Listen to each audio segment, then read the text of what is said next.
Podcast Saúde em Pauta está no ar, trazendo hoje o tema Complexo de Saúde São João de Deus 2025, parte 2. Comigo aqui, André Valer, diretor-presidente do nosso Complexo de Saúde São João de Deus, Elis Regina Guimarães, diretora executiva CEO, e nós vamos dar seguimento ao assunto que iniciamos na semana passada, tratando aí a respeito do nosso Complexo de Saúde, as novidades, o que fez dele um hospital de referência para toda a Minas Gerais e também no cenário nacional. Mais uma vez, sejam bem-vindos, André, seja bem-vindo, Elis. Obrigada. Estamos aqui hoje para falar muito a respeito de regulação e também das obras de infraestrutura, não é isso, André?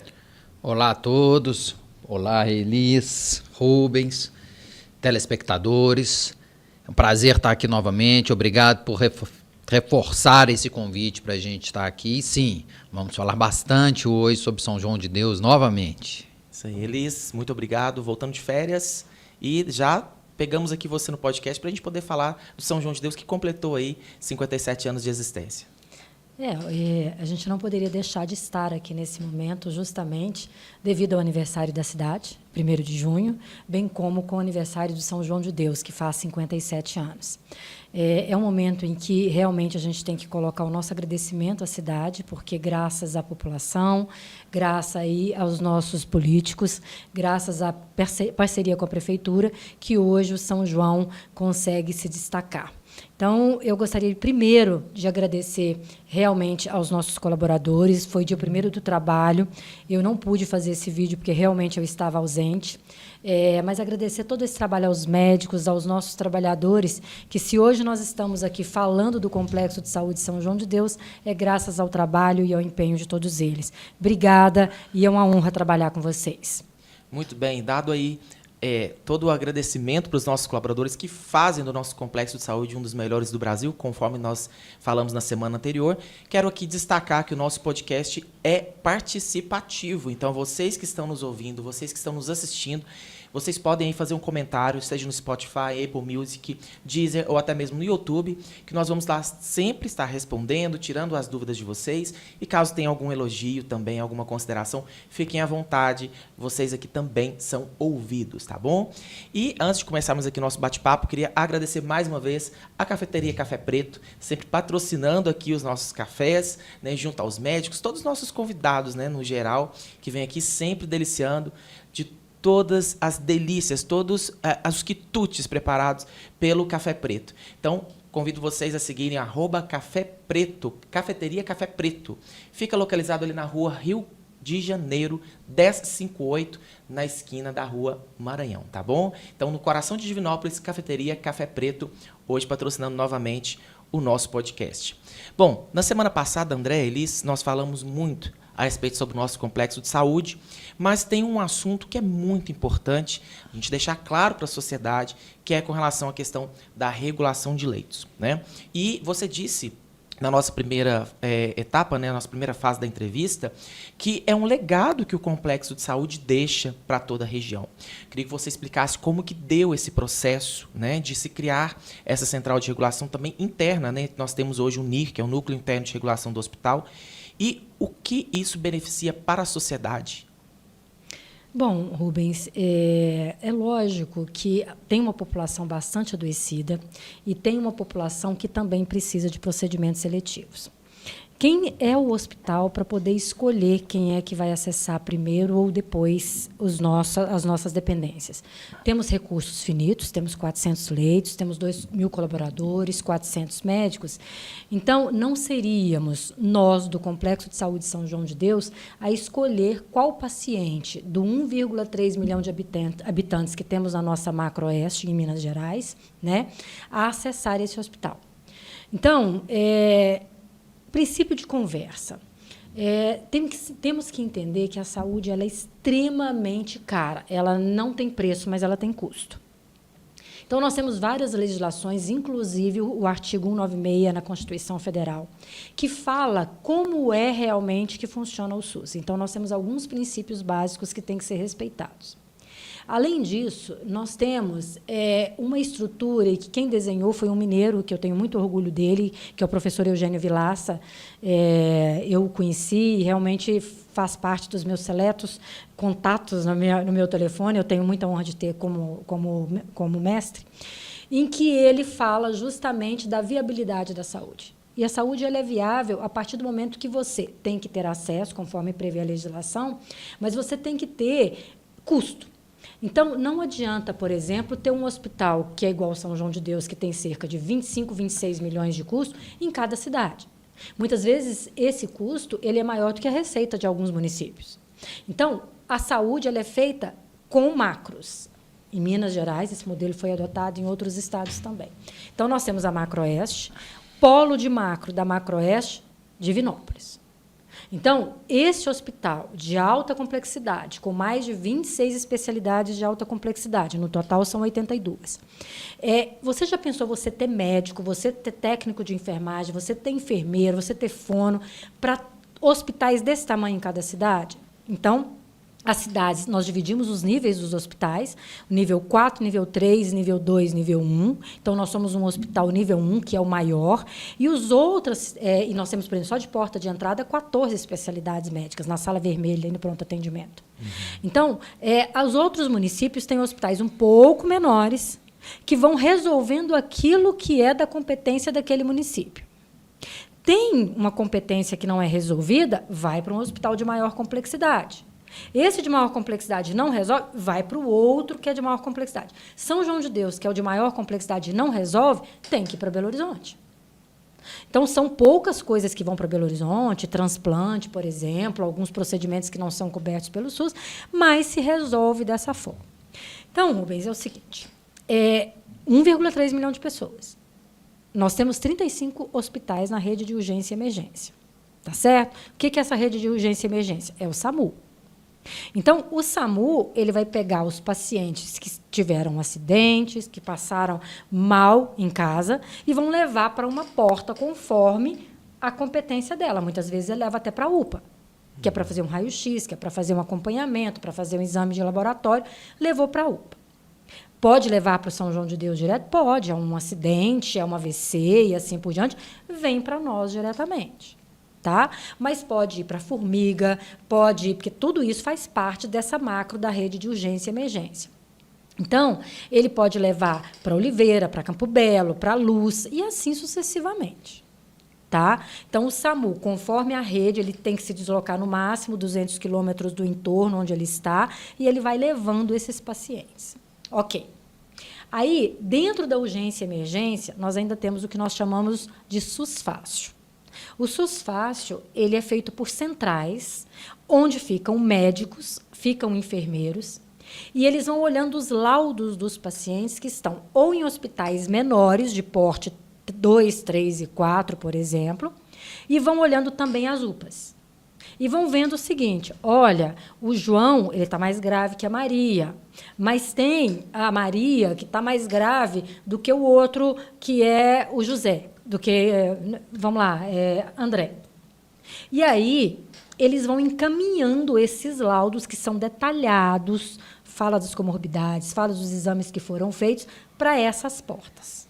Ok? Aí, nós temos uma tela de SUS Fácil, em que vem o nome desses pacientes que são encaminhados por esses médicos que ficam numa central, que eles entendem de saúde. E aí veio, então, vamos supor, nossa tela do SUS Fácil do São João está lá agora com 30 pacientes. O único motivo que nós podemos negar, e aí é o legado que você fala, o único motivo que nós podemos negar é por falta de leito. E vamos supor que tenha um leito. Esse leito pode ser pediátrico, ele pode ser obstétrico, ele pode ser clínico, ele pode ser cirúrgico, ele pode ser masculino, ele pode ser feminino. E aí, eles vão, dentro daqueles 30 pacientes que estão na tela, eles vão escolher o que está mais grave para aquela especialidade. Não é o São João, não é o fato que está na tela do SUS Fácil que efetivamente vai vir para o São João. Porque a cada 6 horas, o São João de Deus tem que ir lá, se não tiver um leito, nenhum leito, e falar assim, não tem leito, nega todos. O SUS Fácil vai, atualiza, inclusive é importante negar, porque o SUS Fácil vai atualizar aquele registro daquele paciente, então vai falar, não, agora ele terminou a febre, não, agora ele teve outra comorbidade, agora ele Teve um AVC, ele vai atualizando aquilo ali, tá certo? E aí vai recadastrando os pacientes. E assim sucessivamente. Então, o legado foi rede de urgência e emergência que nós estamos falando. Foi que ninguém, nem após Elisa, após André, após você, vai poder regular pacientes para nós. Isso está no Ministério Público. Porque a gente entende que quem tem que regular é quem sabe de toda a macro. Dos 53 municípios e, efetivamente, do 1,3 milhão de pessoas. Ok? Perfeito. Então, lá no Ministério está escrito. Isso é o legado de São João. Quando eu cheguei aqui, isso já era um valor. Hoje, o NIR ele é obrigatório nos hospitais. Isso através do Valora, então o governo estadual colocou. Quando eu cheguei, não tinha isso, mas eu sempre tive muita responsabilidade de não matar ninguém, porque eu não sabia da situação dos outros que precisavam dos leitos dos outros hospitais que eu trabalhava. Então, eu sempre, hospitais um pouquinho melhores, eu tinha um médico, nos hospitais um pouquinho piores financeiramente, um enfermeiro. Então, nós chegamos à primeira coisa, colocar um enfermeiro no São João de Deus para poder centralizar todas as buscas. Então, os municípios pararam de ligar para o médico, que não sabia quantas vagas que eu tinha. Não pode mandar. Chegava aqui, não tinha vaga. Não vou receber. Como o senhor não vai receber? Nós atendemos, é a sua especialidade, está declarado. O senhor vai receber, doutor. Aí a enfermagem, não, agora eu estou um pouco apertada, não vou receber. Não, vai receber. O leito, eu tenho que dar alta até às 10 horas o médico, eu tenho que sair do meu leito até meio-dia para eu agilizar, para internar de novo. E não é enfermagem. Eu estou fazendo suposições, tá, gente? Eu estou ilustrando porque isso acontece em alguns hospitais. Eu estou apertado agora, eu não vou receber o paciente. Acontece. E acontece, inclusive, de dar alta no censo e de não dar alta no SUS-Fácil. Então, aqui, cortou a pulseirinha quando saiu do São João, automaticamente o SUS-Fácil vê a vaga que nós temos. Então, ele vai mandar. Se ele quiser mandar a pessoa que está com dor na unha do pé, ele vai mandar. Se ele quiser mandar o AVC, ele vai mandar. Por quê? Porque nós somos habilitados para isso, nós somos obrigados a receber. Então, a única pessoa que conversa com todos os municípios, com o SUS-Fácil, é o nosso NIR.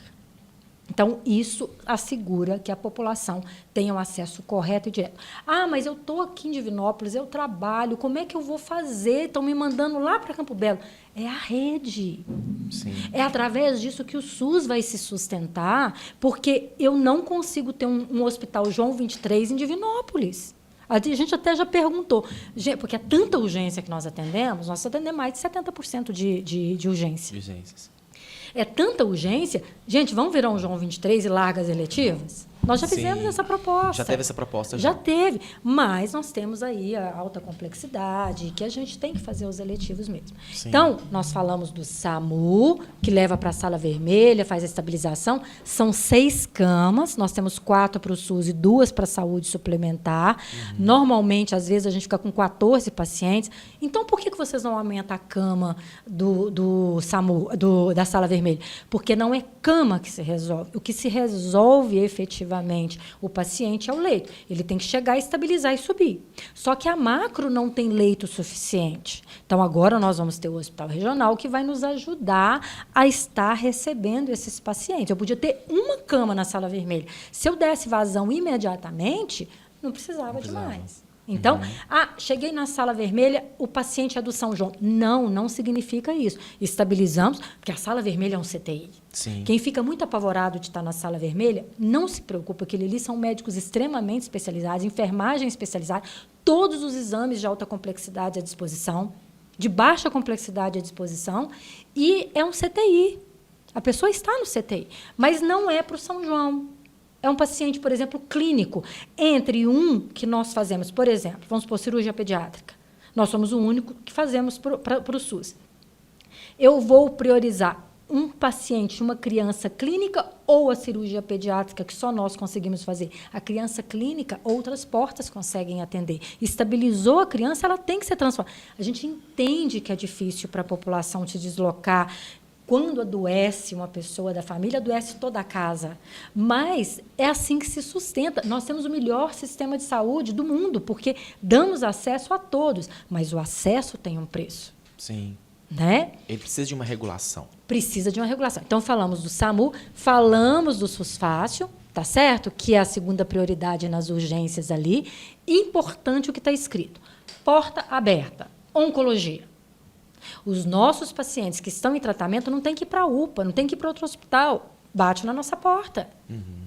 Quando não tem diagnosticado, ainda tem um processo. Mas, a partir do momento que é oncológico, é nosso. Tem que vir para cá.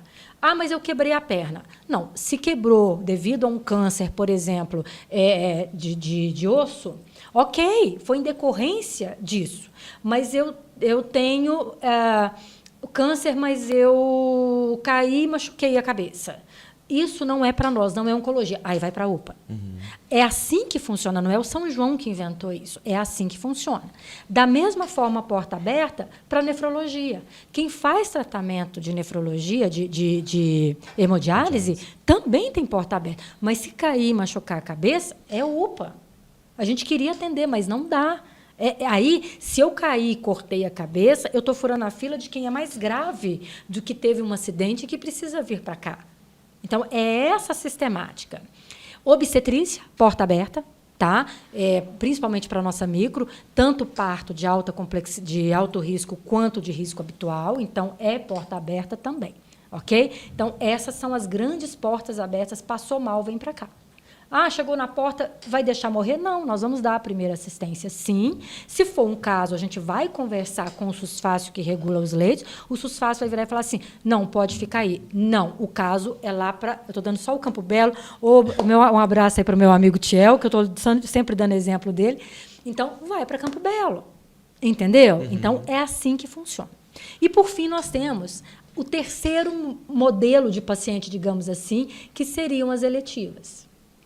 Então, o hospital ele concorre para a urgência e concorre para a eletiva.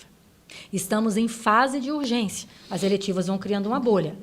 Qual foi a maior bolha que a gente ainda tem consequência? A pandemia. A pandemia ela criou uma grande bolha de eletivas. Nós sentimos esse impacto até o dia de hoje, então. Exatamente. Então, as filas cresceram bastante. Só que aí o que acontece? Então, temos todas as especialidades de eletivas que nós temos. A gente pega todas as agendas no dia 25 de maio e mandamos as agendas para julho. Então, tem 10 consultas. Tudo número cabalístico, tá, gente? Não é isso. Tem 10 consultas de oncologia, 5 de revisão. Tem mais 20 consultas de ortopedia, 20 de revisão. E assim sucessivamente. Aí, a Secretaria Municipal de Saúde de Divinópolis, que regula a região, vai pegar aquela agenda e vai marcar. Vai o João, vai o José e vai a Maria. Os critérios, eu não sei exatamente quais são. Porque realmente eu nunca trabalhei numa secretaria de saúde para ver quais são os critérios que teria que adotar. Mas a agenda vai para lá. Então, a gente devolve. E tem muita gente que falta. Então, a gente ainda tem um absenteísmo nisso aí. Veio para cá, fez a consulta, a gente começa o processo. Aí vai ter o exame, vai fazer isso, vai fazer... Como é alta complexidade, muitos pacientes já chegam praticamente prontos para a gente. Menos oncologia, a nefrologia também tem alta suspeição, vem para a gente. Mas aí a secretaria manda e a gente atende. A partir do momento que eu atendi, tem que fazer uma cirurgia, devolvo para a secretaria autoriza, a gente marca a cirurgia para ser feita. Então, é assim que funciona, é um sistema extremamente inteligente, que dá acesso a todos. Eu estava fora do país, agora eu sei como que acesso à saúde é complicado. A gente faz um seguro-saúde fora do país, para a gente sair, gigantesco, porque se acontecer qualquer coisa, a gente deixa a casa, deixa o carro, deixa... Por quê? Porque é tudo muito caro. Muita gente fica passando mal em casa, fora do país, porque não tem acesso. Agora, o que monitora tudo isso aqui? Uma atenção primária bem feita. Então, nós falamos de obstetrícia. A mãezinha que engravidou, ela tem que fazer no mínimo 6 consultas lá no postinho para ela não agravar e vir para cá com pré-eclâmpsia, vir para cá passando mal, sem diagnosticar o que aconteceu e efetivamente ter o tratamento devido. E se tiver algum diagnóstico, que seja encaminhado para cá em tempo hábil, para que possa receber todo o tratamento como é uma gestante de alto risco. Falou perfeitamente. Então, AVC. AVC é o que é o acidente vascular cerebral, que é tão grave que deixa sequela ou mata, que você pode ficar torto, né? E que a gente fez até um trabalho nas escolas para ensinar as crianças a diagnosticar como que é um AVC. O AVC ele é sensível à atenção primária. Então, se eu estou controlando algumas coisas lá na atenção primária, evita consideravelmente um AVC. Mas teve AVC, tem que chegar aqui, tem que atender, que é aquele título que nós tivemos, que nós falamos. Por quê? Porque quantas pessoas nós salvamos com esse centro de AVC que nós temos e quantas pessoas nós deixamos de ter sequela, porque tem uma janela de 4 horas que tem que ser atendido para dar o trombolítico, senão a pessoa pode ter uma sequela. Mancar, ficar com o bracinho um pouco mais, ter dificuldade na fala e assim ter uma paralisia facial e assim por diante. Eu não sou médica, eu não me arrisco a entrar muito nos detalhes, mas é isso aí. Perfeito, Elise. Inclusive, o tema do AVC é um tema que nós vamos trabalhar muito em breve aqui no nosso Saúde em Pauta, nosso podcast, porque realmente é um assunto que merece muita atenção devido às orientações que a gente precisa passar, as informações que a sociedade precisa para que esse paciente chegue aqui em tempo hábil, como você disse, na janela de 4 horas, né? Só para fechar essa questão da regulação, lembrem-se disso, foi um legado. E, assim, a gente recebe toda hora um pedido. Pelo amor de Deus, me ajuda. Você falou muito da UPA, por exemplo. O paciente da UPA, ele vem para cá, se for da oncologia, imediatamente. Tem uma alta suspeição, vem para cá. É nefrologia, vai ver se tem vaga, vem para cá, sem problema nenhum. Mas, Rubens, as pessoas têm que entender que não somos nós que regulamos. Não adianta ninguém pedir. Às vezes, nós temos várias pessoas que têm acesso ao nosso Instagram, têm acesso ao nosso telefone. Então, efetivamente, a gente fica o dia inteiro. Olha, não posso. Eu vou ver se está na nossa tela, se é prioridade, se não é prioridade. Mas não adianta. Deus livre pode ser a minha mãe, que não vem. Não vem. Não é porque nós somos ruins, não. É porque esse é um sistema constitucional. Quem gosta de lei, quem quer andar na regra, é assim que funciona. E a gente está aqui, os nossos leitos não são nossos. Os leitos que são do SUS, são do SUS. Quem manda nos leitos do SUS, do São João de Deus, é o SUS, não somos nós. Perfeito, recado dado e, com certeza, muitas pessoas estão esclarecidas depois dessa explicação detalhada de como funciona essa rede, que é muito importante. Há de se destacar que o SUS é um sistema perfeito para que possa toda essa engrenagem funcionar e que, como você bem disse, em outros países não tem. Né? Então, nós temos que agradecer, dar graças a Deus que temos esse plano, né, que é disponível para toda a sociedade, para que a gente tenha uma saúde cada vez mais de qualidade. Exatamente. Às vezes, quem tem plano de saúde, Rubens, desiste e vai para o SUS, porque muita coisa no SUS trata-se muito bem. Trata-se muito bem. Pacientes oncológicos, pacientes com nefrologia ou cardiologia, neuro, muita gente tem um acesso melhor pelo SUS do que, às vezes, pela própria saúde suplementar. Saúde suplementar, ela é suplementar. O SUS não daria conta sozinha, porque somos 210 milhões de pessoas. Né? Então, ela é suplementar e tem um valor. Adoro os nossos parceiros, são eles que realmente nos ajudam muito e que realmente complementam o SUS. Mas o SUS é um sistema maravilhoso, é um sistema que efetivamente dá acesso à nossa população. André, a Elisa explicou muito bem, né? De forma muito detalhada aí o processo, a questão do SUS. Você tem alguma consideração? Podemos ir aqui para a segunda pauta, que é muito importante também, que é sobre as nossas melhorias estruturais. Tivemos uma aula de SUS aqui agora, de regulação, né, Rubens? E deixa eu até fazer um parêntese aqui, porque o que a Elis disse para a gente, nós aqui, gestores, vivenciamos diariamente com estes dois aqui, que dão verdadeiras aulas para quem está aí diretamente ligado nas nossas reuniões que acontecem semanalmente. Então, assim, isso aqui é só um pouco de como os ensinamentos de André e Elis para nós, gestores do complexo. Então, só tenho a agradecer. É isso aí, Rubens. Sem acréscimos algum nessa questão, acho que ficou bem claro para todo mundo, percebo isso mesmo. E que caso alguém ainda tenha alguma dúvida, como você mesmo disse, tenho certeza que eles terão o maior prazer em você sendo acionado, ou pelas nossas redes sociais, ou pelos nossos canais de streams, que a resposta chegará aos nossos telespectadores. Com certeza. Vamos então para as obras de melhoria 2024, a parte estrutural. Vamos. Que nós comentamos na nossa primeira etapa, né, a nossa primeira fase de entrevistas na semana passada, e vamos complementar agora, falando então de algumas melhorias em infraestruturas. A gente sabe que se a gente for falar de obras aqui, gente, como a Elis disse na primeira etapa da nossa entrevista, nós temos um verdadeiro canteiro de obras no hospital, né? São melhorias em vários pontos que beneficiam não só toda a sociedade, mas também os próprios colaboradores. Então, aqui, nós trouxemos um breve recorte para que vocês possam entender o quanto nós estamos trabalhando e empenhados em oferecer uma assistência de muita qualidade. André, vamos começar então com os quartos PPP, ok? Deixa eu só fazer uma introdução importante, claro. Porque as pessoas falam assim, nossa, mas vocês ganham emendas, na verdade, o principal recurso nosso é a emenda parlamentar de receita não operacional. Tá? Porque os incentivos que nós temos, com exceção do IAC e do IntegraSUS, que o hospital já tinha, tá? São todos ligados à produção. Se produziu, ganha incentivo, se não produziu, não ganha incentivo. Então, isso é importante para as pessoas falarem, mas São João agora está tendo dinheiro. Estamos tendo para nos sustentar e não fechar o hospital de novo, porque nós trabalhamos muito. Você viu os números no outro podcast. Mas eu queria fazer uma introdução antes pelo seguinte, por que as reformas estão vindo só agora dos setores do SUS? Porque a gente entende que o conforto é algo importantíssimo. A pessoa melhora com o conforto, melhora com a religião, com a fé, melhora com várias coisas que poderiam estar fora da assistência. Mas tem uma coisa mais importante para a cura, que chama-se segurança do paciente. Então, nós fomos investir em equipamentos de primeira linha. Hoje, por exemplo, se eu estou dando um exemplo de um equipamento que as pessoas, às vezes, nem pensam que existe, que dá problema. Então, nós temos um carrinho de anestesia, por exemplo. Quando nós entramos, todos eles tinham anos e anos de existência. O que nós fomos fazendo? Fomos trocando, porque é muito caro um carrinho de anestesia.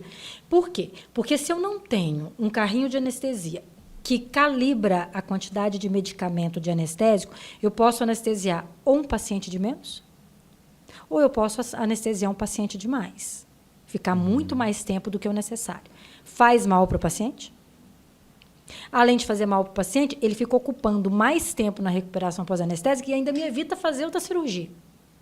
Então, são coisas que, às vezes, as pessoas não entendem, mas isso vai desde um carrinho de anestesia até um bercinho aquecido para uma criança que tem que ser adequado com a questão da fototerapia. Então, nós temos 50 milhões de patrimônio de equipamento que tem que ter manutenção preventiva. Só o contrato de manutenção preventiva dos 2 tomógrafos que nós temos, R$40 mil. Manutenção preventiva. Se tiver uma corretiva, ainda tem que pagar mais. Eu estou falando disso porque é muito importante. Então, são 50 milhões. Vamos supor que eu abrisse o hospital agora com 50 milhões de equipamentos imobiliários que a gente tem. Daqui 10 anos eu tenho que fazer tudo de novo. Sim. Daqui 10 anos eu preciso de 50 milhões de novo. É como se fosse um hospital novo. Então, as pessoas acham que a gente não tem que ir renovando e trazendo tecnologia nova para que realmente assegure a assistência do paciente. Então, eu quis introduzir, porque demorou a aparecer essas questões, porque nós fomos mudar esse parque tecnológico de 50 milhões de reais. Então, anos que a gente investiu 10 milhões, 12... O ano que nós menos investimos no hospital foi 7 milhões de reais, que foi o ano de 2022, se não me engano, 2022.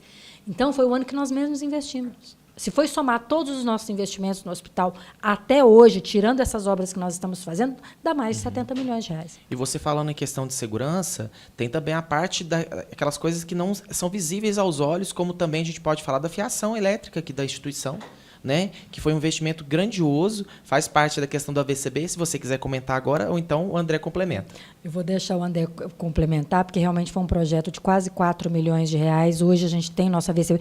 Mas quando nós chegamos, tinha um setor que chamava noturno aqui, que todo prédio 1, que é esse prédio de 57 anos, toda a fiação dele ia para um único lugarzinho. Era um quarto de 1,5 por uns 3 ou 4, né, André? É um corredor, tudo ali.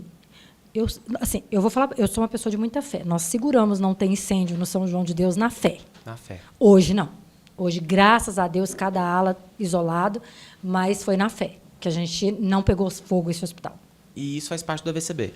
Exatamente isso que eu ia começar a nossa conversa, Rubens, também ia dar uma mudadinha aí no que você tinha proposto para a gente, que foi essa primeira reestruturação da parte elétrica do prédio 1, onde a gente tinha linhas de transmissão antigas com equipamentos novos. E eles exigindo muito mais do que as linhas eram dimensionadas. Esse local que era chamado de noturno, nada mais era que uma central de distribuição do prédio todo, como a Elis disse. Então, a energia chegava canalizada naquele local e dali ela se espalhava pelo prédio inteiro. E ali já começava a sentir sinais de desgaste. E o que é importante dizer? Esses 4 milhões que foram investidos na reestruturação dessa parte elétrica, e aí agora as partes elétricas passam por caminhos distintos, externos, sem riscos de estar sendo concentrados, é que quando há incêndios, como a Elise colocou aqui, em áreas hospitalares ou outros edifícios, o grande risco desses incêndios não são as chamas, como muitas pessoas acham, e sim a fumaça tóxica que vem das fiações e elas vão andando silenciosamente pelo prédio dentro das paredes. Então, com essa reforma hoje, o edifício já está todo segmentado. Deus nos livre de falar isso, mas se tivermos algum foco de incêndio em algum setor, rapidamente consegue isolar aquele setor de forma que não haja esse alastro para o prédio inteiro e que consiga fazer uma evacuação muito mais segura. E isso tudo nos deu mais tranquilidade ainda para a obtenção do AVCB, que é o alvará do Corpo de Bombeiros, que hoje, além de inúmeros investimentos que foram feitos, também aí na ordem de mais de 3 milhões de reais, a gente possui em implantação uma brigada profissional. O que é essa brigada profissional?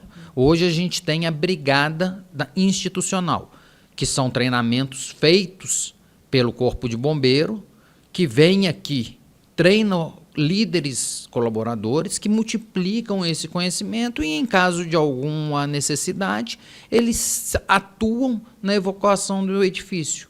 Entretanto, no ano passado veio uma determinação do Corpo de Bombeiros que seja implantada, então, nas instituições maiores, a brigada profissional. Ela vai ser composta de um coordenador e mais 8 técnicos formados pelo Corpo de Bombeiros, que estarão à disposição da instituição, trabalharão dia e noite, por isso 8, eles não podem trabalhar sozinhos, tem que trabalhar de 2 em 2, de dia e de noite, e que é um requisito para que a gente obtenha o AVCB.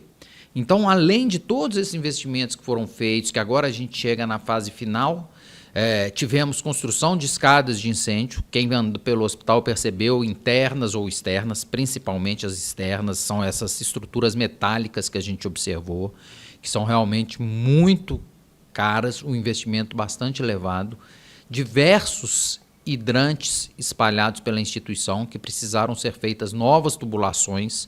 Em vários locais também a gente visualiza elas pintadas em vermelhos, as tubulações, são todas tubulações novas, necessárias para que, se caso, e isso não é só para o São João de Deus, se a gente tiver um incêndio, algum foco aqui no bairro, o Corpo de Bombeiros pode vir aqui e abastecer os veículos deles. É um sistema de pressurização, alta pressurização, que enche os caminhões-pipas muito rápidos.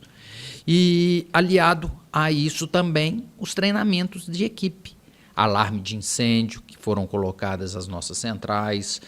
Então, foi criada toda uma situação e a gente chega agora na nossa reta final. Projeto aprovado pelo Corpo de Bombeiros, faltam pequenas intervenções, então, para que a gente consiga agora a concessão do AVCB pelo Corpo de Bombeiros. E aí é um grande passo que é deixado, invisível, como colocado pela Elisa aqui, mas que de extrema importância e segurança para os pacientes, que ninguém vê, e consumiu milhões de reais para a gente chegar nesse ponto. Então, isso realmente é muito importante para conhecimento de todos os usuários, saber que está num local seguro. Essa segurança e a assistência, ela entram sempre ali em conjunto, um complementar a outra, né? Exatamente. Então, muito bem explicado. E parabéns para a equipe, né? E para todos os colaboradores que têm se empenhado, entendido dessa importância e participam hoje da brigada. São centenas de colaboradores, né? São mais de 500, né? São mais de 500. Exatamente. Exatamente. Bom, e também nós temos na parte assistencial, né? Que eu já iria direto aqui ao ponto, mas foi muito importante a colocação de vocês, que nós tivemos aqui alguns sonhos que foram concretizados nesses últimos anos, e um deles foi os quartos de PPP. Queria que vocês pudessem falar um pouco. Nós temos aqui umas fotos do antes e depois. Realmente, como o André disse há um tempo atrás, é uma estrutura que nós temos há mais de 60 anos, né, e que agora foi modificada para que pudesse dar muito mais conforto, humanização para as nossas mães. E um detalhe, o André vai falar, hoje eu estou só te interrompendo, Não, Elise, né? eu acho que essa parte até é bom aqui, esse trocadilho da gente estar sempre junto, é uma parte que a Elise se envolveu muito mais do que eu no planejamento e na idealização desses PPPs. Então, eu vou deixar esse assunto, eu acho que é importante você... Assim, eu tive o privilégio, por exemplo, de trabalhar com grandes nomes na arquitetura, que eu tenho 27 anos de casa. Então, por exemplo, o Domingos Fiorentini, que foi quem fez o projeto do Hospital Regional. É o sonho de qualquer hospital. Lá é um hospital verde, dá técnico. Então, assim, são coisas muito importantes e você vai aprendendo. Então, por exemplo, os banheiros. Os banheiros, se você observar, antigamente, eram lajotinhas, né? Azulejos muito pequenos. Aqueles vãos ali podem, se você não higienizar bem, pode ser um foco de infecção. Então, a gente sai de azulejos com vários recortes para uma fórmica. Olha como tem menos recortes. Sim. E são bem menos visíveis esses recortes. São fissuras muito pequenas que, efetivamente, diminuem a infecção. Então, não é só conforto, é também uma questão de segurança assistencial. Aí vai falar, mas para que está pondo granito? Coloque uma cerâmica para você ver e ande com os aparelhos pesados que nós andamos. Quicou, caiu, quebra o porcelanato. Então, esse granito, por exemplo, 50 anos pela frente. Então, a gente vai dando exemplos de coisas que a gente vai fazendo que é para durar anos e anos e anos e anos. Então, a gente não pensa só em enganar o cliente falando que está fazendo uma reforma. Não, isso aí a gente está limpando todas as paredes com fio, está limpando tudo com a parte de encanamento para deixar uma segurança de mais 50 anos. Então, a gente está deixando isso aí. Daqui 50 anos vai ter que fazer de novo. Tá? Mas a gente deixa por mais 50 anos. Então, isso é importante dizer que todas as normas de segurança também, se vocês olharem aí, todas essas barras, o tipo de torneira. E, gente, isso aí é para o SUS. Não é para a saúde suplementar, porque a saúde suplementar, nós não criamos nenhum leito aqui, não. Já existiam e continuam. Hoje, nós estamos fazendo isso pelo SUS. E eu vou dizer para vocês o seguinte, até ar-condicionado tem em todos os quartos. E essa fiação, se não mudasse, não tinha como. Hoje, há pouco tempo atrás, a gente não podia pôr um ar-condicionado aqui no hospital, porque senão a rede elétrica não aguentava. Ela é bem limitada. Então, a gente teve que ir construindo. Gente, tudo é construindo, tudo tem consequência. Pôs um ar-condicionado, se a rede elétrica tiver, estoura tudo, para os equipamentos. Só de manutenção que a gente tem de... Ar-condicionado. Não. Como é que chama o gerador, né? Gerador. O gerador, por exemplo, gente, vocês têm noção o perigo que é um gerador e como que a gente olha isso no detalhe, do detalhe, do detalhe, porque se faltar energia, se faltar 1 minuto, morre paciente. Exatamente. Né? André, agora a palavra é sua, não falo mais nada. Não, que isso, é sempre um prazer a gente fazer esses trocadilhos aqui e, como eu disse já no nosso podcast anterior, apesar de haverem áreas de determinados diretores, mas a gente sempre tem o prazer de poder trabalhar em uma diretoria composta por 3 diretores, onde sempre prevalece o bom senso e a vontade dos 3 em conjunto. Uhum. E, além do PPP, nós tivemos também, recentemente, a UTI neonatal, né? Teve uma reforma importante lá, como a Elis disse agora há pouco, na questão do granito também, né? Teve essa troca recente lá, teve troca das janelas, sempre com desafio para a engenharia de infraestrutura nossa. Só volta lá na imagem anterior, olha a banheira, porque o PPP é para parto humanizado. Sim. Então, lá no cantinho é uma banheira para que a mulher realmente que escolha ter um parto humanizado, ela possa ficar ali 20 horas, o tempo que for necessário para ela ter o parto dela. Tá? Olha para você, individualmente, ao tamanho do quarto, né? A cama fica do lado de cá. Então, a gente tem 5 PPPs para o SUS e 1 para a saúde suplementar. O resto da reforma da maternidade, a gente vai deixar para 2026, porque realmente a gente precisou reformar os outros leitos, que era do setor 4, do setor 6 e da pediatria. Porque não dá para fechar os leitos todos. Então, a gente está fechando de 2 em 2 quartos, porque aí eu consigo quebrar a parte hidráulica de um quarto com o outro, a fiação, troca-se as janelas, troca-se as portas, troca-se os armários, troca Piso. piso, põe gesso no teto, cama, escadinha, soro, tudo foi tudo novo, Sempre tudo de novo. 2 em 2. Sempre de 2 em 2, porque não tem como deixar sem assistência. Então a gente tem que trocar, fazer tudo com o carro andando, né? E o hospital não fecha, 24 horas por dia. E há de se dizer também que essa banheira conta com toda uma ambiência, né? Tem as luzinhas no teto, inclusive com utilização de cromoterapia, né, para essas mães. Então, realmente, é de primeiro mundo o nosso PPP, né? Aqui um pouco da nossa UTI neonatal, né, que teve todas essas trocas que eu citei agora há pouco, granito, papel de parede. Essa é uma antiga que a gente chegou e abriu, é em frente ao bloco cirúrgico. Isso. Então, nós não tinha nem dinheiro para o almoço quando a gente chegou, né? Quanto mais para vender, para ter o jantar, né? Então a gente fez essa reforma porque ela era fechada e era um bazar. Isso. A gente abriu esse CTI aí, mas só que a gente não trocou o piso e não fez algumas, não tinha os isolamentos que a gente precisava de um a mais. Agora a gente trocou todo o piso, mudou as janelas e efetivamente fez mais um isolamento que a gente precisava tanto, principalmente para essas doenças respiratórias. E agora em junho, nós estamos em maio. Aí eu até estava conversando hoje, André, talvez a gente atrase 3 meses a obra do início do novo CTI pediátrico, porque está na sazonalidade. A gente está com muito problema, e se a gente for fazer, a gente vai perder 8 leitos.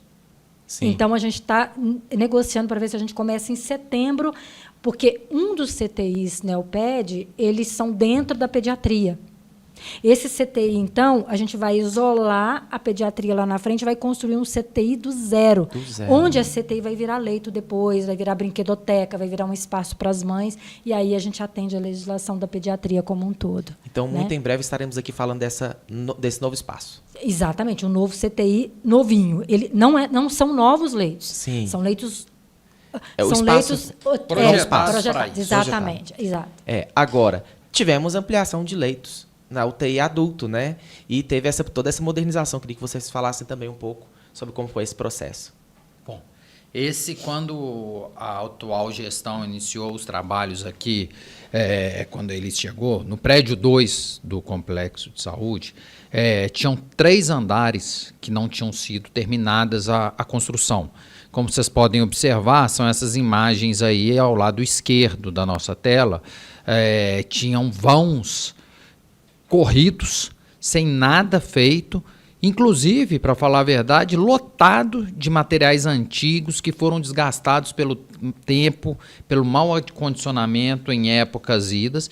Então, que nós começamos um trabalho de catalogamento desses materiais, colocando o que ainda se tinha condições de usar, colocando em um espaço específico para isso, devidamente armazenado. O que não tinha foi levado ao conhecimento do Ministério Público para que fosse dado baixa nesses materiais e foi iniciada, então, a ocupação desses andares, desses 3 andares. Aberturas de leitos e por aí foi sendo feito.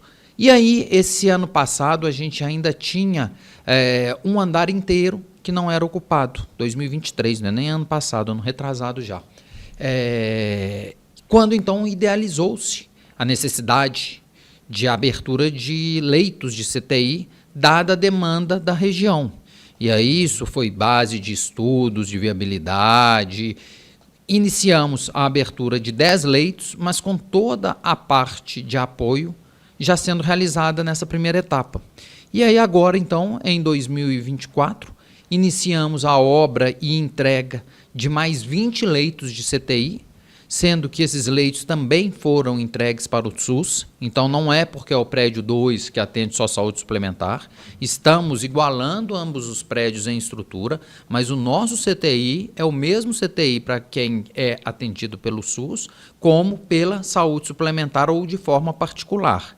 E aí, a gente vem com o CTI ultramoderno, onde a gente tem as estativas, que é onde a gente consegue colocar os equipamentos, onde chegam os pontos de gases.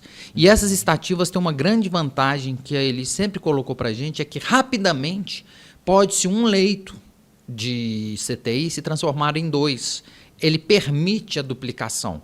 Claro que vai fugir de algumas normas aí da vigilância sanitária, de questão de espaçamento, de tudo, até porque eles foram idealizados para não desperdiçar espaço com o uso melhor daquele espaço que a gente tinha. Mas em um cenário de guerra como a gente viveu na pandemia, certamente isso seria apoiado pela vigilância sanitária, como foi em vários locais. Sim. Nós mesmos tivemos aí o aumento significativo de leitos naquela época em leitos de internação, que embora a gente tivesse mantido vários das nossas cirurgias, vários de nossos atendimentos, mas a ocupação geral teria caído se não fosse a abertura desses leitos para o Covid. Então aumentamos bem a estrutura de CTIs, 20 leitos, não foi, Elis, na época? Na verdade, nós abrimos 10 leitos 10 no setor leitos. 12. No Isso, setor 12 isso. era quarto normal, mas a gente abriu como CTI e a gente ampliou bastante o acesso, né? Porque o pessoal precisou bem de leito. Exatamente. Mais leitos de enfermaria ou apartamento que também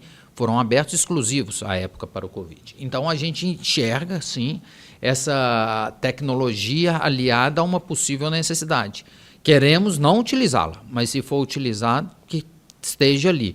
E tudo da qualidade possível, seja de equipamento, seja de tecnologia, para durabilidade, como a Elis bem colocou, vocês veem aí as imagens, piso de granito, que não vai ter problemas de desgastar rapidamente, tubulação toda nova, fiação toda nova, equipamentos novos, profissionais super qualificados, que a gente sempre tem que lembrar dos nossos profissionais, e isso é um setor que a gente chama, é quase um setor fechado, que esses profissionais passam o dia inteiro ali trabalhando, acompanhando. A cada 2 pacientes tem um profissional acompanhando eles diariamente, 24 horas por dia, para que aquele paciente que esteja em cuidados especiais possa ter o seu atendimento mais específico e personalizado possível. Então, para a gente, assim, é um grande passo que foi dado aqui na região. E aí, esse andar que a gente construiu, o outro andar, que é o térreo, tem 40, eram 39, a gente fez uma grande reforma, que ainda está terminando agora também. A gente, inclusive, gostaria de lembrar, são coisas, né, que a mídia às vezes não fala. Desde 1º de janeiro, pagando equipe médica, pagando material, pagando medicamento, pagando equipe de enfermagem, ou seja, um custo em média de R$608 mil por mês, nós estamos com 10 leitos de CTI de graça, porque não houve habilitação e nós não tivemos coragem de fechar. São 5 leitos UCO, que é a unidade coronariana, que é para as especialidades cardíacas, e 5 de CTI, tudo para o SUS, de graça. Tá? Esse andar aí ficou apenas com 30 leitos, o outro tem 40 leitos. Por que 30? Porque o acesso para o prédio 2, porque esse acesso desse prédio mais antigo aqui, que é o prédio 1 que a gente chama, ele está ficando pequeno. Então, a gente vai abrir um acesso pela Rua Niquelina. Então, ele ficou com a recepção inteira do prédio nesse andar de CTI. Por isso que foram feitos 30 e não 40, como tem no andar térreo, que eram 39. Agora, com a reforma, a gente conseguiu ampliar e colocar 40 leitos lá nesse CTI. Bacana, muito bem. E nós temos também a Hemodinâmica também, que recebeu investimentos, né? Importante falar. Fala um pouquinho dessa, Elis. A hemodinâmica sempre foi uma coisa muito importante, porque os principais procedimentos, e que são realmente um vazio assistencial, era a hemodinâmica. Tivemos um grande parceiro, quando nós entramos, devíamos a ele 3.800.000, conseguimos pagar a dívida e compramos o serviço. Na compra do serviço, a gente não fez todas as reformas necessárias na estrutura ainda, mas compramos um equipamento novo de R$2 milhões, com uma reforma aí de quase 500 mil até agora, para um novo aparelho de hemodinâmica, e vem trazendo muito orgulho para a gente, porque muitas vidas têm sido salvas nessa hemodinâmica. É um serviço fantástico. E é um serviço que realmente ele tem um grande diferencial e que precisa-se de um investimento grande, como você disse agora há pouco, um equipamento que custou mais de R$2 milhões. Né? Hoje, Rubens, nós temos demanda para mais um equipamento. São 2. São 2. Tem mais demanda. Nós temos espaço para colocar mais um, mas nós vamos esperar o regional, porque a gente também mexe com recurso público, a gente não pode fazer elefante branco. Caso realmente assim não se consolide, nós estamos já com a verba para poder comprar mais um equipamento, porque a gente sabe como que a hemodinâmica é importante. Se não, se o regional nos complementar, a gente fica com os 2 que nós temos atualmente. Ok? Foram vários também as reformas na parte administrativa, mas eu queria rapidamente destacar a LGPD, né? O nosso setor de compliance que foi estruturado. Fala desse. É isso mesmo, Rubens. Não só por exigência legal da LGPD, mas o compliance sempre esteve enraizado na nossa gestão. Sempre primamos pelo certo, sempre primamos pela transparência e por fazer aquilo que é certo e mostrar que está fazendo o que é certo. E aí, nada mais justo do que termos um setor exclusivo para isso. Foi onde foi feita a reforma de uma área específica, onde então a gente traz profissionais capacitados para cuidar não só dos nossos dados, que sempre, independente da vinda da LGPD, que é a Lei Geral de Proteção de Dados, nós já tínhamos obrigação ao sigilo daqueles dados do prontuário médico, dos dados dos nossos pacientes que não podem ser divulgados, aí, bem como do controle e da transparência de todas as questões que ocorrem aqui dentro da instituição. Seja relação com o terceiro, seja relação com o colaborador, seja de líder para liderado, seja entre colegas de trabalho, isso tudo faz parte do nosso compliance. Só preciso receber um brinde. Poxa, tem que ver se está de acordo com as normas da instituição, se aquele brinde não está trazendo privilégio para uma pessoa, para que aquela pessoa possa ser tendenciosa a fazer determinado ato com um fornecedor. Então, uma das áreas que a gente abriu aqui foi o compliance mesmo. Hoje a gente tem um compliance officer, a gente tem um Data Protect Officer, que é o protetor de dados e é o nosso protetor do compliance, que compliance nada mais é do que fazer o correto, e aí a gente sabe que o fazer o certo é sempre o certo, a gente tem esse jargão lema, aqui, né? Esse lema dentro da nossa instituição, e que sempre é difundido entre todos os nossos colaboradores. Com isso, houve a implantação de um canal de denúncias autônomo, pode ser anônimo, o seu anonimato será todo preservado. Nós fazemos treinamentos constantes na instituição para que seja encorajado. Não é um canal para a pessoa ir lá e falar a sua insatisfação. A Mariazinha me chama de feia. Não, são questões legais que a gente incentiva e a gente acha que tem que fazer mesmo e a pessoa use dessa ferramenta. E também ela pode procurar o setor de compliance pessoalmente, se não quiser o anonimato, que ela será recebida pelos nossos profissionais capacitados para receber, para, se ela ainda desejar, a partir daquele momento o anonimato dela é mantido e todo o tratamento da denúncia que é feita é através de um comitê nomeado para isso, onde a diretoria está presente, então a diretoria sabe dos fatos que acontecem. E o que é mais interessante, se um dos denunciados for eu, André, na hora que essa denúncia chegar, eu não vou ficar sabendo. O canal de denúncias me exclui de todo o processo e os demais diretores e os nossos membros do comitê irão fazer as tratativas necessárias. Então, é bastante estruturado, é uma inovação para que toda a população tenha segurança e certeza de que seus dados estão seguros e de que aqui trabalhamos com toda a lisura e transparências necessárias ao caso. Muito bem colocado. Eu só queria lembrar uma coisa, o seguinte, por mais que eu disse, né, no outro podcast que eu assino cada coisa que chega, que eu aprovo cada coisa, eu, o André, o Amarido, a gente faz isso, se alguém pode se passar alguma coisa, porque é muita gente, são 38 mil metros quadrados construídos.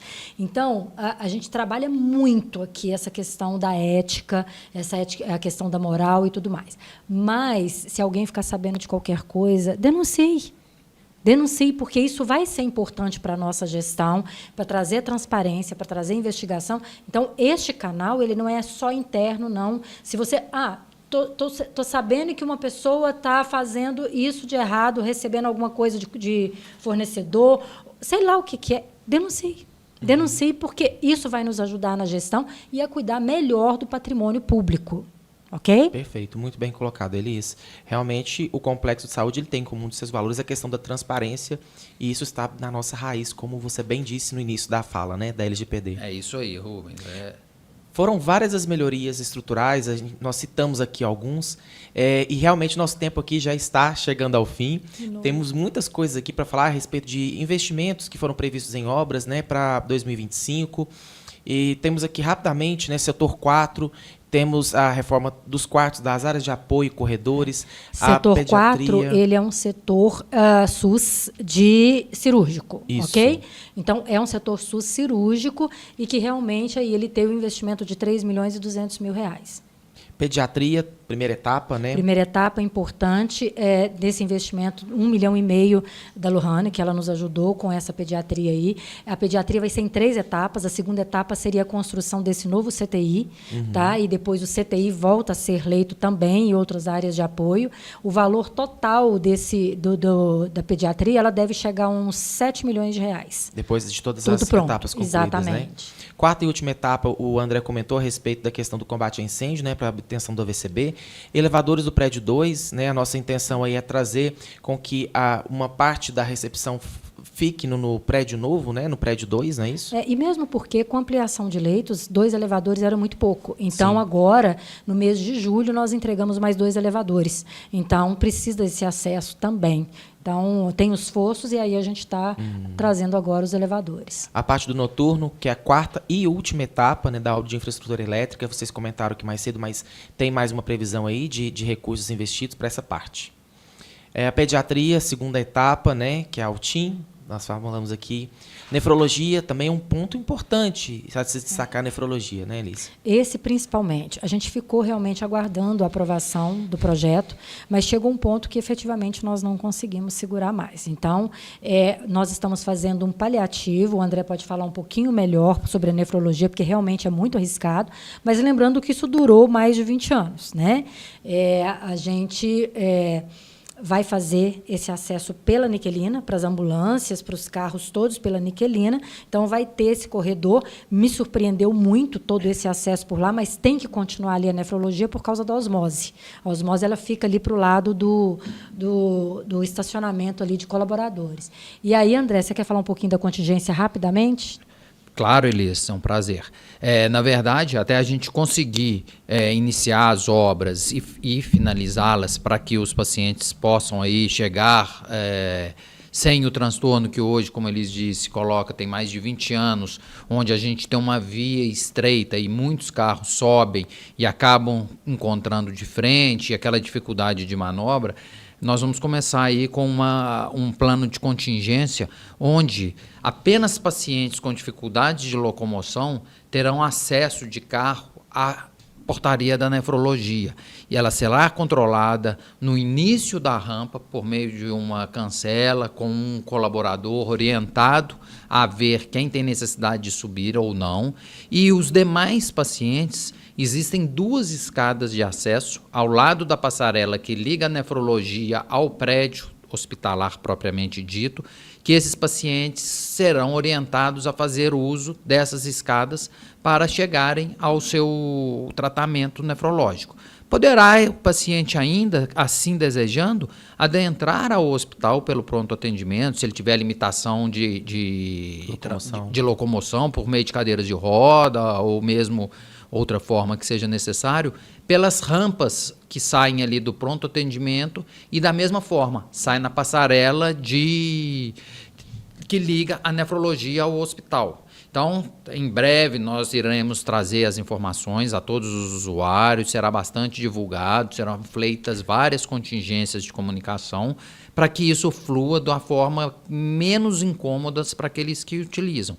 E os carros, então, não terão mais necessidade de andar de ré naquela pista ali que todos conhecem, que realmente é estreita, mas é o que foi feito à época e o porquê de não fazer uma descida no final dela ali, então, e caindo direto no pátio. Porque todas as grandes estruturas do hospital, mais uma vez a parte invisível, como a gente falou, passam ali tubulações de água, tubulação de energia elétrica, gases, e isso traria um transtorno enorme, um investimento muito mais elevado do que fazer um acesso, então, ali pela rua Niquelina, onde, então, inclusive, facilita dividindo o fluxo de pacientes, uma vez que já é pensado abrir uma portaria no prédio 2. Ok, perfeito. Temos também o pronto atendimento, Elis.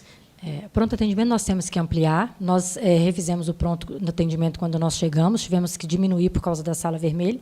Então, agora a gente vai ampliar todo aquele espaço e vai trazer um pronto atendimento com conforto, trazendo aí a questão do fast track todinho, aproveitando aquilo ali e mudando os fluxos. Então, está em fase final já o projeto, está mandando para a Vigilância Sanitária para poder aprovar.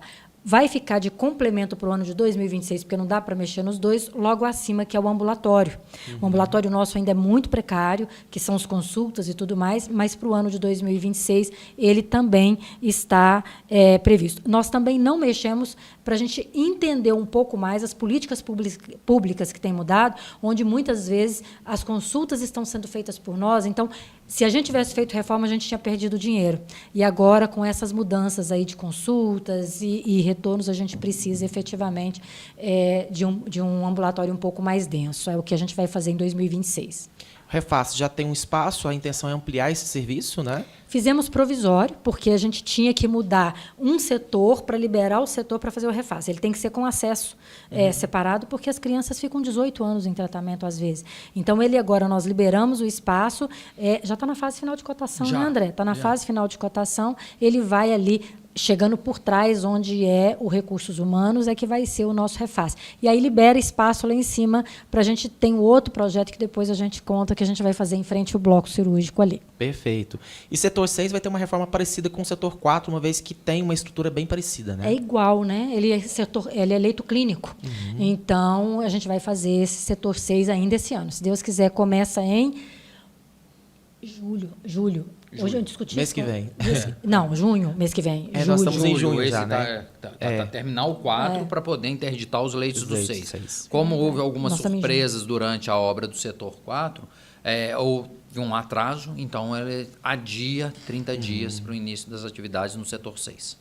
Nefrologia falamos, pediatria também, a clínica de oncologia no início você comentou que atualmente tem um espaço, ele vai para o 5º andar do prédio 2. O último setor hoje, né? A gente tem mais. Nós estamos fazendo um estudo do prédio, porque se precisar crescer, já tem estrutura básica. Então, já está sendo cotado para a gente ver se aguenta os 10 andares, porque a gente não estava aqui, a gente tem uma responsabilidade. Então, mas o 5º andar, hoje, ele vai virar uma clínica de oncologia, que é exatamente o meio do prédio, e que era previsto ali uma área no projeto original, uma área de convivência. Aí a gente vai fazer a clínica de oncologia, saúde suplementar lá. Perfeito. E aí tem algumas obras que ficaram para 2026, né? A parte do corredor administrativo, que a intenção é ir para Casa dos Irmãos, né? Então tem essa parte de reforma também. O Hospital Dia, a agência transfusional. Se você me permite, o corredor administrativo é uma área nobre do hospital, é a parte da frente. A gente vai transformar aquilo em assistência. Só que a gente ainda precisa conseguir comprar a Casa dos Irmãos, porque a casa ainda é dos irmãos. O terreno não foi transferido para a gente ainda, apesar de ter uma ação para isso.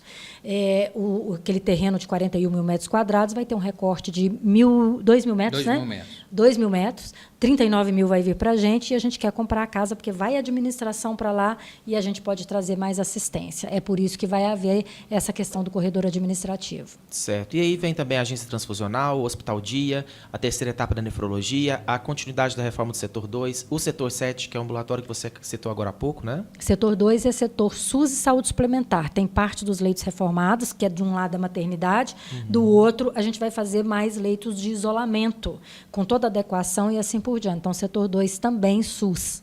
Construção da nova entrada do prédio 2, citamos agora há pouco, área de convivência para colaboradores e a reforma da fachada do prédio antigo, acima da escola de enfermagem, maternidade e reforma de área física. A área de convivência dos colaboradores, eu peço até desculpa, foi uma promessa nossa para 2024, não conseguimos fazer, porque a gente tinha investimentos mais rápidos. Fizemos um SND de primeira linha, porque eles queriam fechar o hospital quando eu cheguei por causa do SND, que é o Serviço de Nutrição e Dietética, porque minava água no chão. Aí nós construímos um SND, tem ar-condicionado, com toda a dignidade, todas as câmeras possíveis, e ficou faltando espaço de convivência, mas não foi esquecida essa promessa para os colaboradores. E dependemos, então, de aproximadamente 40 milhões de reais para esses investimentos, a modernização, reestruturação da infraestrutura nossa. É um desafio. Isso até 2025, final de 2025. Importante lembrar, tá? Mentira, tem 16 milhões para 2026. Aí reduzindo 8 milhões do investimento desse ano, que foi as emendas que a gente não conseguiu. Mas a gente vai tentar colocar esses 8 milhões e aí, então, vai para 47 milhões de investimento. Ok. Nós temos aqui mais algumas fotos, né, de ilustração da pediatria, né, com antes e depois, bem rapidamente, porque eu tenho uma novidade para contar para vocês. Vocês já sabem, mas eu estou só fingindo aqui, entendeu? O pessoal de casa que não sabe, talvez, mas eu vou destacar aqui agora. Nós temos um site específico para divulgar as obras do Complexo de Saúde. Então, lá vocês conseguem acompanhar a evolução e os comparativos também. Então, aqui são algumas imagens que nós temos do antes e depois da nossa pediatria. Dá o gosto, né, Elis, de chegar e ver tudo aquilo, né? Não, as janelas todas, olha, as mesinhas de refeição, que dá para colocar um computadorzinho, dá para a criança ver alguma coisa. As televisões a gente vai colocar na segunda etapa, tá? Sim. Aí com o sistema, é o que o André falou de fone, porque senão fica muito barulho, mas até os lixos foram trocados. Tudo. Tudo. Assim, é emocionante. Aí, como você falou das fórmicas, também, né, foi aplicado nesse setor. Olha só a decoração, o cuidado, né, na ambientização desses espaços que são fundamentais para a recuperação das crianças. Olha essa foto, gente. É de encher os olhos mesmo. As poltronas, tá vendo? A gente sempre teve tanto problema com poltrona, Rubens, e a gente tem uma pessoa para cuidar de poltrona aqui, de tanto problema que dá poltrona, porque tivemos que ter uma pessoa para isso. Agora tem uma pessoa para cuidar, entrega a poltrona, porque o pessoal cortava a poltrona, riscava a poltrona. Agora entregou, assinou que pegou bonitinho, tem que entregar bonitinho, porque a gente não dava conta. Esse aí é o setor 4, né? Comentamos bastante também, setor SUS, que tem até ar-condicionado. E hoje os nossos pacientes perguntam, né? Às vezes chega no quarto e fica um pouco assustado. Não, mas aqui eu não tenho dinheiro para pagar isso aqui, não. Mas, na verdade, é que está pelo SUS. Então, a nossa comunidade, né, eles não estão acostumados, então nós estamos criando uma nova cultura. Né? Volta aquela. Olha para você ver como que eram as réguas de gases. Tinha assistência? Tinha, Rubens. Não é que não tinha assistência. Mas olha as escadinhas, olha o suporte, as luminárias, olha a diferença do quarto. Teve um menininho que não queria ir embora, não. A gente quase morreu de dó, queria ficar aqui porque tinha um ar-condicionado. Assim, são coisas que... É gratificante, sabe, Rubens? São entregas. Eu falei com o André e com a Marilda, falei, quando eu entregar essas reformas, eu acho que eu cumpri minha missão no São João. Porque aí a gente saneou o hospital, a gente está entregando qualidade, a gente está trazendo um robô para cá, é o segundo do país para poder fazer cirurgia. Vamos fazer um podcast com o Dr. Thales. Ótimo. Então, um hospital, gente, do interior, está na posição que a gente está, dá conta de atender todo mundo. A gente poderia crescer mais. A gente não cresce mais porque tem investimento do governo num outro hospital regional que vai complementar e a gente vai se dedicar mais ao nosso tipo de paciente, né? Então, mas é gratificante. Eu fico muito feliz. Eu acompanho, olho cada detalhe, cada acabamento, porque se não tiver no detalhe, eu fico muito brava. Eu sou brava de natureza. Então, assim, então é muito feliz. Eu fico muito feliz. Sim. Muita dignidade. Isso aí. Bom, então vou convidar todos vocês que estão nos assistindo, nos ouvindo também, o site modernizacão.cssjd.org.br. Vocês podem conferir todas estas e outras imagens de todas as reformas, todas as obras que o Complexo de Saúde São João de Deus está preparando para melhor servir a toda a nossa comunidade. André, mais uma vez, muito obrigado. Obrigado, Elis. Eu acho que se nós pudéssemos fazer um podcast de 5 horas, seria pouco ainda para a gente poder falar do nosso São João de Deus e quanto nós temos orgulho e tanta coisa que nós podemos fazer em prol dessa sociedade que tanto merece, né, por uma saúde que seja digna para essa população. Eu termino com essa convicção, sabe, Rubens? Dá para fazer tudo para todo mundo? Não, não dá. Mas as pessoas que chegarem aqui, a gente vai chegar num ponto em que a gente vai realmente dar uma assistência totalmente de qualidade, segura e com dignidade. É esse o nosso objetivo para quem adentrar. Eu reitero, segundo o podcast, a população tenha um pouco mais de paciência, desculpem os nossos defeitos, mas saiba que chegou aqui, a gente faz de tudo por esses pacientes. A gente realmente se desdobra, é uma equipe que chora, é uma equipe que sofre. Por quê? Porque os pacientes chegam muito graves, os pacientes efetivamente precisam muito de assistência. Então, eu só posso agradecer, Deus me colocou essa missão e eu venho me realizando muito, porque eu acho que aquilo que eu me comprometi, que era não deixar fechar o hospital, eu acho que daqui uns dias, né, André, a gente entrega mais do que um hospital saneado, a gente entrega um hospital de referência nacional para Divinópolis e região. para Minas Gerais e para o Brasil. Exatamente. Obrigada. André, sua mensagem final. Obrigado, Elis, pelas palavras. Fica difícil da gente falar aqui um pouquinho depois, sempre nessa árdua tarefa, quando eu fico para o final. Mas é isso mesmo. A gente aí entregando um hospital. Eu acho que esse dia já chegou, sabe, Elis? Hoje o hospital é uma referência já nacional, tanto que estamos aí entre os melhores hospitais do Brasil. Muita coisa para melhorar, não tenho dúvidas disso, e a melhora é uma constante independente de qual instituição.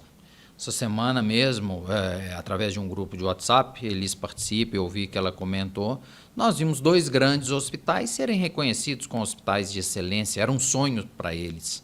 E aí cada um com seus sonhos, e quem não sonha não sabe onde quer chegar. E sonhem grande, sonhemos como queremos estar. E eu falo, né, os loucos sonham e os loucos realizam os sonhos. Então são pessoas de visão, que muitos intitulam elas de loucos. E na verdade são pessoas visualizadoras, são pessoas empreendedoras.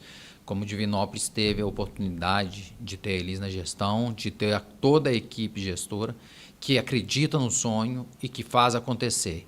Então, agradecendo já antecipadamente, Rubens, você, a Elis, de também dedicar tanto a essa instituição e ter esse tempo com a gente aqui, e a todos os nossos telespectadores que aqui ouviram, e os nossos colaboradores e demais grupos gestor, que fazem parte dessa trajetória e que certamente um dia terão orgulho de tudo que fizeram por aqui. Se for para sermos loucos, vamos juntos nessa loucura. Exatamente. É e isso vamos aí. para ação. E vamos para ação, E né, vamos para Rô? ação, exatamente. Pensar fora da caixa e ir para ação. E para ação. Obrigada, meu amigo, viu? Um prazer estar aqui com você. Orgulho imenso receber vocês aqui hoje no nosso podcast Saúde em Pauta, encerrando hoje mais um episódio especial em comemoração ao aniversário do Complexo de Saúde. São 57 anos de história, 59 da nossa escola técnica e 116 de Divinópolis. Muito obrigado por vocês que acreditam no nosso Complexo de Saúde, que nos acompanham aqui no nosso podcast, que é feito com todo carinho para vocês, levando informação, conhecimento e bem-estar. Agradeço mais uma vez a equipe da Enquadra Filmes, responsável pela filmagem e edição, a Cafeteria Café Preto pelo patrocínio e apoio de todos os nossos podcasts, com essas gostosuras que daqui a pouco a gente vai acabar com essas delícias aqui, hein? Exatamente. E também agradecer toda a equipe de comunicação e serviço de nutrição e dietética do Complexo de Saúde, por todos os bastidores que são feitos para entregar esse material para vocês. Eu fico por aqui e atendendo uma necessidade, um pedido carinhoso da Elis Regina Guimarães, eu termino dizendo: até lá.